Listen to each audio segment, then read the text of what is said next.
نوح علیہ السلام کا ایک بیٹا سام تھا۔ عرب اور بنی اسرائیل اسی کی طرف منسوب ہیں۔ اسی سام کے پوتوں سے ہود علیہ السلام پیدا ہوئے۔ ان کا نسب نامہ اس طرح ہے: ہود بن عبداللہ بن رباح بن جارود بن عامر بن اوس بن ارم بن سام بن نوح۔ ہود علیہ السلام کی قوم کو قوم عاد اور قوم ارم بھی کہا جاتا ہے، کیونکہ عاد اور ارم ہود علیہ السلام کے اجداد تھے۔ قوم ہود احقاف نامی ایک بستی میں آباد تھی، اور یہ بستی عمان اور حضرہ موت کے درمیان ریت کے ٹیلوں والے علاقے میں تھی۔ عربی میں احقاف ریت کے ٹیلوں کو کہتے ہیں۔ یہ علاقہ سمندر کے کنارے واقع تھا اور شہر کے نام سے پکارا جاتا تھا۔ قرآن مجید میں سورۃ الاحقاف آیت 21 میں اللہ تعالیٰ نے انہیں ان کی بستی کی طرف منسوب کرتے ہوئے مخاطب کیا ہے۔ اور عاد کے بھائی کو یاد کرو جبکہ اس نے اپنی قوم کو احقاف میں ڈرایا۔ قوم عاد کے لوگ اپنی رہائش کے لیے خیمے پسند کرتے تھے۔ ان کے خیمے بہت مضبوط اور پختہ ہوتے تھے۔ یہ لوگ ان کو بڑی مہارت سے بناتے تھے، پھر ان پر فخر کرتے تھے۔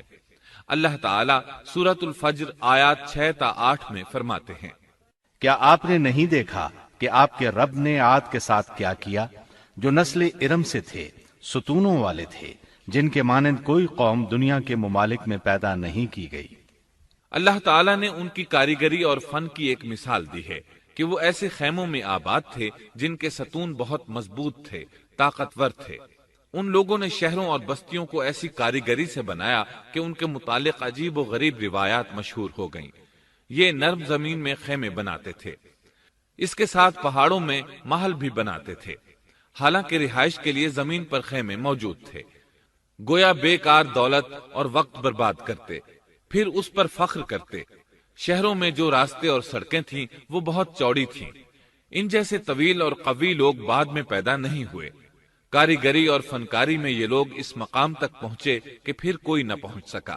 یہ لوگ عرب تھے اور عربی میں بات چیت کرتے تھے۔ ہود علیہ السلام بھی عربی تھے۔ اسماعیل علیہ السلام سے پہلے کے عرب باشندے عرب عاربہ کہلاتے ہیں۔ ان کے مشہور قبائل یہ ہیں: عاد، سمود، جرہم، امیم، قحطان اور مدین وغیرہ۔ ابراہیم علیہ السلام کی اولاد میں اسماعیل علیہ السلام کے بعد آنے والے لوگ عرب مستعربہ کہلاتے ہیں۔ اسماعیل علیہ السلام عربی نہیں تھے، کنعانی تھے۔ جب ابراہیم علیہ السلام اسماعیل علیہ السلام کو مکہ معظمہ میں چھوڑ آئے اور اسماعیل علیہ السلام نے عربوں سے میل جول قائم کیا تو ان سے عربی سیکھ لی اور اس میں بہت مہارت پیدا کر لی، یہاں تک کہ آپ کو عرب کا فصیح کہا جانے لگا۔ اہل عرب میں فصاحت و بلاغت آپ ہی سے آئی۔ رسول اللہ صلی اللہ علیہ وسلم بھی اسی انداز میں فصیح و بلیغ عربی میں بات کرتے تھے۔ طوفان نوح کے بعد جب دوبارہ لوگوں کو پیدا کیا گیا تو وہ ایک مرتبہ پھر ان بستیوں میں رہنے کے لیے چلے گئے جہاں نوح علیہ السلام رہا کرتے تھے۔ نوح علیہ السلام شام کے شمال اور ترکی کے جنوبی علاقوں میں رہا کرتے تھے۔ لوگ یہاں آباد ہو گئے، پھر یہاں سے کچھ لوگ فلسطین اور شام کی طرف ہجرت کر گئے اور کچھ لوگ جزیرے کی طرف ہجرت کر گئے، اور قوم عاد جزیرے کے جنوب میں آ کر آباد ہو گئی۔ اس وقت تمام لوگ توحید پر تھے۔ طوفان کے ساتھ جب زمین پامال ہو گئی تو اس پر سوائے نوح علیہ السلام کی اولاد کے اور کوئی زندہ نہ رہا۔ یہ لوگ توحید پرست تھے، لیکن وقت کے ساتھ ساتھ قوم عاد آباد ہوئی اور شیطان نے ان کے دلوں میں وسوسہ ڈالا۔ اس طرح وہ شیطان کی عبادت کرنے لگے۔ چنانچہ قوم نوح کے بعد سب سے پہلے جس قوم نے بت پرستی اختیار کی وہ قوم عاد تھی۔ اس قوم کو اللہ تعالیٰ نے بہت ڈیل ڈال دیا تھا۔ وہ بہت طاقتور قوم تھی۔ مفسرین بیان کرتے ہیں کہ ان کے جسم بہت مضبوط اور ٹھوس تھے، قد بہت لمبے تھے۔ آدم علیہ السلام کا قد 60 ہاتھ تھا۔ اس قوم کا قد بھی قریباً اتنا ہی تھا۔ اس طرف سورۃ الاعراف آیت 69 میں اشارہ موجود ہے۔ اللہ تعالیٰ فرماتے ہیں: اور تم وہ حالت یاد کرو جب اللہ نے تمہیں قوم نوح کے بعد جانشین بنایا اور ڈیل ڈول میں تمہیں زیادہ پھیلاؤ دیا، سو تم اللہ کی نعمتوں کو زیادہ یاد کرو تاکہ تم فلاح پا جاؤ۔ ہود علیہ السلام کی زبانی اللہ تعالیٰ ان کی فنکاری کو بیان کرتے ہوئے فرماتے ہیں کہ ہود علیہ السلام نے ان سے کہا، کیا تم ایک ایک ٹیلے پر بطور کھیل نشان لگا رہے ہو؟ مطلب یہ کہ یہ لوگ پہاڑوں کی چوٹیوں پر محل تعمیر کرتے تھے۔ جب ان سے کہا جاتا کہ تم رہتے تو زمین پر ہو اور گھر پہاڑوں پر بناتے ہو، اس کی کیا وجہ ہے؟ اور تم اتنے مضبوط محل تعمیر کر رہے ہو، گویا ہمیشہ یہیں رہو گے۔ وہ لوگ دراصل ٹیلوں، گھاٹیوں، دروں اور پہاڑوں پر عمارات تعمیر کرتے تھے، اور ان کا مقصد ان میں رہنا نہیں تھا، بلکہ صرف کھیل کود کے لیے ایسا کرتے تھے۔ ہود علیہ السلام نے انہیں جھنجھوڑا کہ تم ایسا کام کیوں کرتے ہو جس کا کوئی مقصد نہیں، جس کام کے فضول ہونے میں کوئی شک نہیں۔ ہود علیہ السلام انہیں واعظ کرتے تھے۔ اے میری قوم، اللہ نے تمہیں بڑی قوت سے نوازا ہے۔ تمہاری طاقت کا عالم یہ ہے کہ جب تم کسی پر ہاتھ ڈالتے ہو تو ظلم کرتے ہو، کوئی شخص تمہارے سامنے آنا گوارا نہیں کرتا۔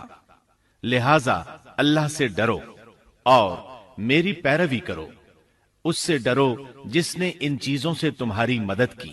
اللہ تعالیٰ نے اپنی ہر طرح کی نعمت، مال، اسباب، اولاد، باغات، شہر، قوت، جسامت اور صنعت کاری سے تمہیں نوازا ہے، لہذا تم اللہ سے ڈرو اور میری اطاعت کرو۔ لیکن ان کی قوم نے کوئی اثر نہ لیا، نہ ان پر ایمان لائی، الٹا لگی تکبر کرنے، اللہ کی حمد کی بجائے اس کی ناشکری کرنے لگی۔ اور تکبر کے بارے میں بات یہ ہے کہ جب سے ابلیس نے اس کو اختیار کیا، یہ اس وقت سے آزمائش بن چکا ہے۔ اللہ تعالیٰ سورہ حامیم السجدہ آیت 15 میں فرماتے ہیں، پس قوم عاد نے تو بے وجہ زمین میں سرکشی شروع کر دی اور کہنے لگے کہ ہم سے زوراور کون ہے؟ کیا انہیں یہ نظر نہ آیا کہ جس اللہ نے انہیں پیدا کیا ہے وہ ان سے بہت ہی زیادہ زوراور ہے؟ جب یہ لوگ اپنی سرکشی اور کفر میں حد سے بڑھ گئے، تب اللہ تعالیٰ نے ہود علیہ السلام کو ان کی طرف بھیجا۔ انہوں نے انہیں اللہ کی طرف بلایا اور کہا، اے میری قوم، اللہ کی عبادت کرو، اس کے سوا تمہارا کوئی معبود نہیں۔ کیا تم ڈرتے نہیں؟ قوم کے کافر سردار کہنے لگے، ہم تو دیکھتے ہیں کہ تو نری بے وقوفی میں ہے، ہمارے خیال میں تو جھوٹا ہے۔ اس پر ہود علیہ السلام نے فرمایا، میری قوم، میں بے وقوف نہیں، میں تو تمام جہانوں کے پروردگار کی طرف سے بھیجا گیا ہوں، تمہیں اپنے رب کے پیغامات پہنچا رہا ہوں، اور ہوں بھی تمہارا دلی خیرخواہ اور امانت دار۔ کیا تم اس بات سے تعجب کرتے ہو کہ تم میں سے ایک شخص کی معرفت، اللہ کا ذکر تم تک پہنچا کہ وہ تمہیں خبردار کر دے؟ تم اللہ کی اس نعمت کو یاد کرو کہ اس نے تمہیں قوم نوح کے بعد خلیفہ بنایا اور ڈیل ڈول میں تمہیں زیادہ پھیلاؤ دیا۔ تم اللہ کے احسانات کو یاد کرو تاکہ فلاح اور نجات پا جاؤ۔ ہود علیہ السلام نے اللہ کی عظیم نعمتوں کے ساتھ انہیں نصیحت کی، لیکن وہ بدبخت کفر ہی کرتے رہے۔ آخر انہیں جھنجھوڑنے کے لیے انہوں نے فرمایا، اے میری قوم، اللہ ہی کی عبادت کرو، اس کے سوا تمہارا کوئی معبود نہیں۔ تم تو صرف بہتان بازی کر رہے ہو، یعنی جن بتوں کی تم پوجا کر رہے ہو ان کی پوجا تم نے خود گھڑی ہے۔ اللہ تعالیٰ نے تو اس کے متعلق کوئی دلیل نازل نہیں فرمائی۔ میری قوم کے لوگوں، میں تم سے اس دعوت و تبلیغ کی کوئی اجرت نہیں مانگتا، میرا اجر اس کے ذمے ہے جس نے مجھے پیدا کیا ہے، تو کیا تم پھر بھی عقل سے کام نہیں لیتے؟ اے میری قوم کے لوگوں، اپنے رب سے گزشتہ گناہوں کی معافی طلب کرو، آئندہ گناہوں سے توبہ کرو، تاکہ وہ برسنے والے بادل تم پر بھیج دے اور تمہیں طاقت میں اور بڑھا دے، تاکہ تم گناہگار ہونے کے باوجود روگردانی نہ کرو۔ ہود علیہ السلام مسلسل انہیں دعوت دیتے رہے، لیکن وہ ظالم قوم نوح کی طرح ان کا مذاق اڑانے لگی اور کہنے لگی، ہمارے خیال میں تو بے وقوف ہے، اور شاید تو ہمارے کسی معبود کے بڑے جھپٹے میں آ گیا ہے، تو ہمارے بتوں کو برا کہتا ہے، اس لیے ان میں سے کسی کی مار تم پر پڑی ہے، اسی لیے تو ذہنی مریض بن گیا ہے۔ وہ ظالم لوگ چونکہ آخرت پر ایمان نہیں رکھتے تھے اور دنیا میں خوشحالی کی زندگی بسر کر رہے تھے، اور تھے بھی اپنی قوم کے سردار، اس لیے اپنے ماتحتوں سے کہنے لگے، یہ تو تم جیسا ہی انسان ہے، وہی کچھ کھاتا ہے جو تم کھاتے ہو، اور پیتا بھی وہی کچھ ہے جو تم پیتے ہو۔ اب اگر تم نے اپنے جیسے انسان کی اطاعت قبول کر لی تو سخت خسارے میں رہو گے۔ کیا یہ تمہیں اس بات سے دھمکاتا ہے کہ جب تم مر کر خاک اور ہڈیاں بن جاؤ گے تو پھر زندہ کیے جاؤ گے؟ ہرگز نہیں، یہ بات امکان سے باہر ہے جس کا وعدہ تم سے کیا جاتا ہے۔ یہ زندگی تو صرف دنیا کی ہے، ہم مرتے جیتے رہتے ہیں، ہم پھر نہیں اٹھائے جائیں گے۔ یہ تو وہ شخص ہے جس نے اللہ پر جھوٹ باندھا ہے، ہم اس پر یقین کرنے والے نہیں۔ ہود علیہ السلام انہیں دعوت دیتے رہے یہاں تک کہ ان کی قوم نے واضح طور پر کہہ دیا کہ آپ ہمیں واز سنائیں یا نہ سنائیں، ہم تو اپنی روش نہیں چھوڑیں گے، یہ تو پرانے لوگوں کا دین ہے۔ اس طرح قوم انہیں مسلسل جھٹلاتی ہی رہی۔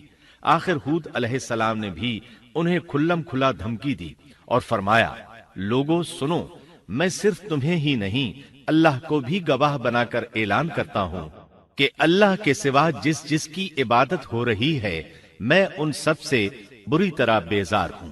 اب تم ہی نہیں اپنے ساتھ اوروں کو بھی بلا لو اور اپنے ان سب جھوٹے معبودوں کو بھی بلا لو، اور تم سے جو ہو سکے مجھے نقصان پہنچا دو، مجھے کوئی مہلت نہ دو، نہ مجھ پر ترس کھاؤ۔ یہ فرمانے کے بعد انہوں نے اللہ سے دعا کی، اے پروردگار، ان کے جھٹلانے پر تو میری مدد فرما۔ اللہ کی طرف سے آپ کو جواب ملا، یہ تو بہت ہی جلد اپنے کیے پر پچھتانے لگیں گے۔ اللہ کے نبی کا انکار کرنے، اس سے بغض رکھنے اور اس کا مذاق اڑانے والوں کا انجام کیا ہوا؟ اللہ نے انہیں ایسے زناٹے کی آندھی سے تہس نہس کیا کہ جس کی تاریخ میں مثال نہیں ملتی۔ اللہ نے ان سے بارش روک لی، اس سے خشک سالی کی کیفیت پیدا ہو گئی، درخت اور پھل ختم ہو گئے، وہ لوگ بارش کی خواہش کرنے لگے۔ اسی حالت میں ایک دن اللہ نے انہیں عذاب دینے کا ارادہ فرمایا۔ انہوں نے دیکھا ایک سیاہ بادل ان کی طرف بڑھ رہا ہے، خوشی سے اچھلنے لگے، کہنے لگے یہ بادل ہم پر برسنے والا ہے، جبکہ ان کا خیال غلط تھا۔ دراصل ابر کی صورت میں یہ وہ قہر الہی تھا جس کے آنے کی وہ جلدی مچا رہے تھے۔ وہ عذاب ان کی بستیوں کی تمام چیزوں، پھلوں، خیموں، درختوں کو تہس نہس کرتا ہوا آیا۔ اسے اللہ کا یہی حکم تھا۔ آندھی اس قدر زبردست تھی کہ پہاڑوں پر ان کے تعمیر کردہ محلوں تک کو اڑا لے گئی۔ مجرموں کا یہی بدلہ ہے۔ اللہ تعالیٰ سورۃ الزاریات آیت 41 اور 42 میں فرماتے ہیں، اسی طرح عادیوں میں بھی ہماری طرف سے تنبیہ ہے، جبکہ ہم نے ان پر خیر و برکت سے خالی آندھی بھیجی، وہ جس چیز پر گرتی تھی اسے بوسیدہ ہڈی کی طرح چورا چورا کر دیتی تھی۔ اس آندھی نے ہر چیز کو فنا کر کے رکھ دیا۔ اللہ تعالیٰ ان کی تباہی ایک جگہ ان الفاظ میں بیان کرتے ہیں، قوم عاد نے بھی جھٹلایا، پس کیسا ہوا میرا عذاب اور میری ڈرانے والی باتیں۔ ہم نے ان پر تیز و تند مسلسل چلنے والی ہوا ایک لگاتار منحوس دن میں بھیج دی، جو لوگوں کو اٹھا اٹھا کر دے پٹکتی تھی، گویا کہ وہ جڑ سے کٹے ہوئے کھجور کے تنے ہیں۔ پس کیسی رہی میری سزا اور میرا ڈرانا؟ یقیناً ہم نے قرآن کو نصیحت کے لیے آسان کر دیا ہے، پس کیا ہے کوئی نصیحت پکڑنے والا؟ ایک تیسرے مقام پر اللہ نے ان کی ذلت اور رسوائی کا ذکر یوں کیا ہے، قوم عاد بے حد تند اور تیز ہوا سے غارت کر دی گئی۔ وہ ہوا ان پر برابر لگاتار 7 رات اور 8 دن تک اللہ کے حکم سے چلتی رہی۔ آپ وہاں ہوتے تو دیکھتے کہ وہاں لوگ یوں چاروں شانوں چت گرے پڑے ہیں جیسے وہ کھجوروں کے کھوکھلے تنے ہوں۔ کیا ان میں سے کوئی بھی آپ کو باقی نظر آ رہا ہے؟ ہود علیہ السلام کو اللہ تعالیٰ نے اپنی رحمت سے نجات دی، باقی تمام جگہوں پر تباہی تھی، لیکن جس جگہ ہود علیہ السلام اور ان کے ساتھی تھے اس طرف یہ ہوا پھٹکی بھی نہیں۔ کہا جاتا ہے کہ ایک باڑ تھی جس میں ہود علیہ السلام، حیوانات، چوپائے اور ان پر ایمان لانے والے تھے، اور آندھی نے ہر چیز کو فنا کر ڈالا۔ اللہ تعالیٰ سورہ آراف آیت 72 میں فرماتے ہیں، غرض ہم نے انہیں اور ان کے ساتھیوں کو اپنی رحمت سے بچا لیا اور ان لوگوں کی جڑ کاٹ دی جنہوں نے ہماری آیتوں کو جھٹلایا تھا اور وہ ایمان لانے والے نہ تھے۔ اسی طرح سورہ ہود میں اللہ فرماتے ہیں، جب ہمارا حکم آ پہنچا تو ہم نے ہود کو اور ان کے ساتھیوں کو اپنی خاص رحمت سے نجات دی، ہم نے ان سب کو سخت عذاب سے صاف بچا لیا۔ یہ تھے قوم عاد کے لوگ جنہوں نے اپنے رب کی آیتوں کا انکار کیا اور اس کے رسولوں کی نافرمانی کی، اور ہر ایک سرکش نافرمان کے حکم کو مانا۔ دنیا میں بھی ان پر لعنت لگا دی گئی اور قیامت کے دن بھی۔ دیکھ لو قوم عاد نے اپنے رب سے کفر کیا، ہود کی قوم عاد پر لعنت ہو۔ اس طرح قوم عاد تباہ ہو گئی۔ ان کے بعد مومنوں نے ان کے باقی بچ جانے والے مکانات پر قبضہ کر لیا اور وہاں رہنے لگے۔ پھر ہود علیہ السلام نے حضرہ موت میں وفات پائی۔ Don't forget to like, comment, share and subscribe to